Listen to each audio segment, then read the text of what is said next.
வழக்கமான தக்காளி சாதம் மாதிரி இல்லாமல் கொஞ்சம் வித்தியாசமாக வரகு தக்காளி சாதம் இன்றைக்கி செய்து பார்க்கலாம். 2-3 டேபிள் ஸ்பூன் அளவுக்கு நான் எண்ணெய் சேர்க்குறேன். எண்ணெயும் நெய்யும் கலந்து கூட சேர்த்துக்கலாம். 2 துண்டு பட்டை, 2 பிரியாணி இலை,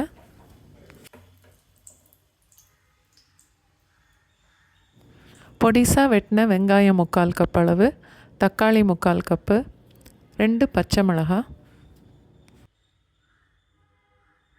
எல்லாத்தையும் சேர்த்து வதக்கணும்.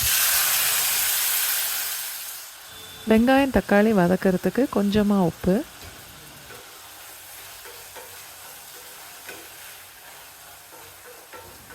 அடிக்கடி கிளறி விட்டு வதக்கணும்.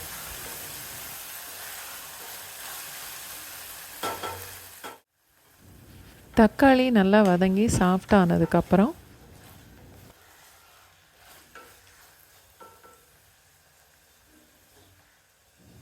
ஒன்றரை டீஸ்பூன் அளவுக்கு இஞ்சி பூண்டு பேஸ்ட்டு சேர்க்கணும்.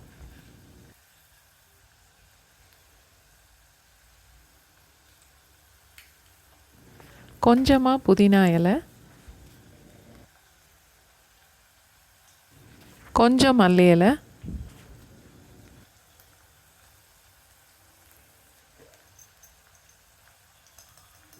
கால் டீஸ்பூன் மஞ்சத்தூள்,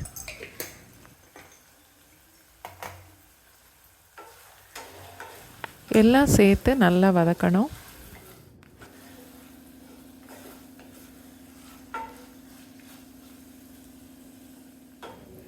$240 ml அளவுள்ள கப் எடுத்திருக்கேன். 3/4 கப் அளவுக்கு தண்ணி 2 தடவை சேர்க்குறேன்.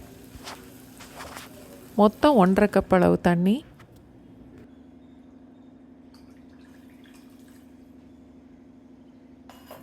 இப்போ தக்காளி சாதத்துக்கு தேவையான அளவுக்கு உப்பு சேர்த்துடலாம்.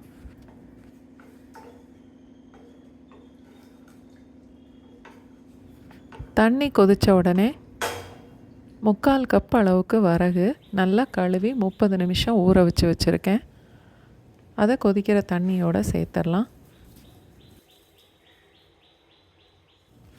நல்லா கலந்துட்டு லோ ஃப்ளேமில் வேக விடணும்.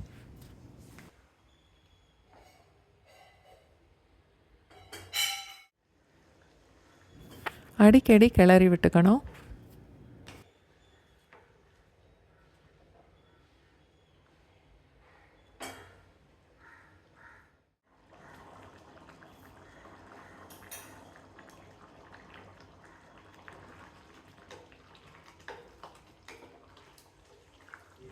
வரகு பாதி அளவுக்கு வெந்து கொஞ்சம் கெட்டியாக இந்த மாதிரி வரும்போது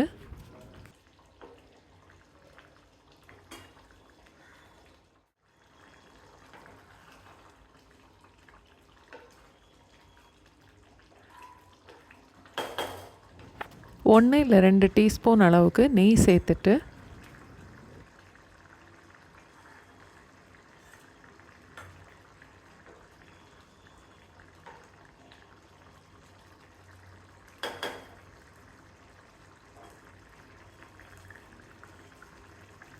குக்கரில் ஒரு விசில் வச்சுட்டு அடுப்பை ஆஃப் பண்ணிடலாம்.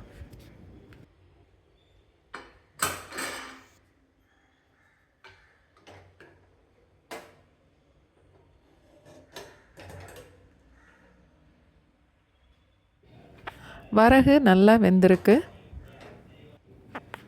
சூப்பரான வரகு தக்காளி சாதம் ரெடி ஆயிருச்சு. எந்த மில்லட்டில் வேணும்னாலும் இந்த தக்காளி சாதம் செய்யலாம். கண்டிப்பாக ட்ரை பண்ணி பாருங்கள்.